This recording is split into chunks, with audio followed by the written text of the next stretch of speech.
But what is next? We're going to ask for Carl Froch. It's nearly 3.5 months since he knocked out George Groves at Wembley, but there's still no news on who he'll face next, and he's sort of tied up in some gymnastics. Oh, don't go there, Ellie.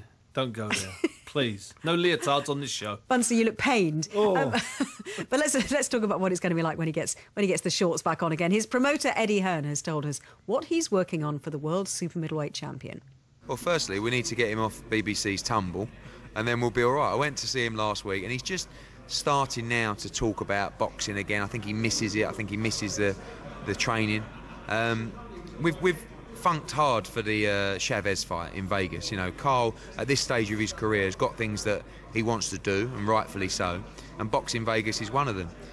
The Chavez talks are very frustrating, and I don't think at Carl's age you can rely your next fight or your career on Chavez in January or February when it's so far away, because anything can happen. James DeGale is the mandatory challenger for Carl Froch. Carl Froch has to fight him by the end of February. And I believe he will. I believe that he won't vacate his title, because I don't think that's what Carl Froch does. So the answer is February or March. I think Carl Froch will fight James DeGale in another all-British super fight. I like the idea of taking it to Nottingham Forest in the spring. You've always got the weather to contend with. But again, that ticks a box for Carl Froch. You know, it's something that he can really remember.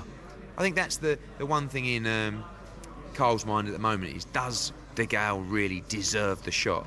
Well, George Groves probably didn't really deserve the shot, and look what was created there.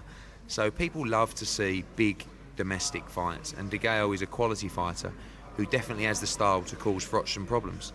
Well, that was Eddie Hearn. It sounds like Bunce and Eddie Hearn are completely in agreement about tumble and Carl Froch, Mike. Nothing against gymnastics or the BBC, you understand? No, not at all.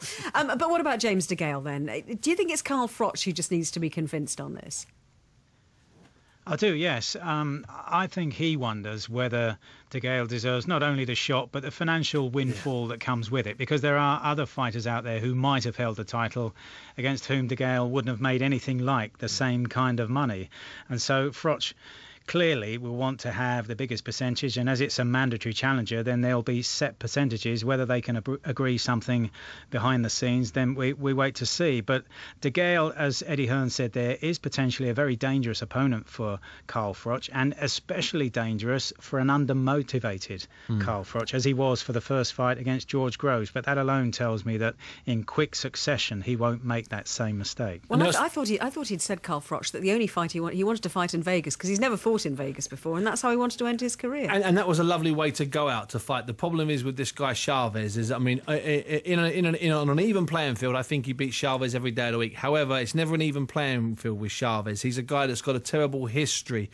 He's a loose cannon, to say the least. Plus, Chavez has 2 deals on the table. One from his promoter, Bob Arum, for X amount of money if he agrees to fight Carl Froch, and one from his promoter, Bob Arum, for triple X amount of money if he agrees to fight Carl Froch and sign an extension on his contract of between 3 and 5 years, which, of course, Chavez doesn't want to do. I think he'll fight DeGale, and I don't think he wants to fight DeGale, Mike, for the simple reason he doesn't like him, and he doesn't want to give him a penny. However, DeGale's people may overplay their hand, because you're right. They can go to America and make a few $100,000, okay, and Carl Froch might end up saying to them, go and make that. You're not getting $2 million from me. Get over there.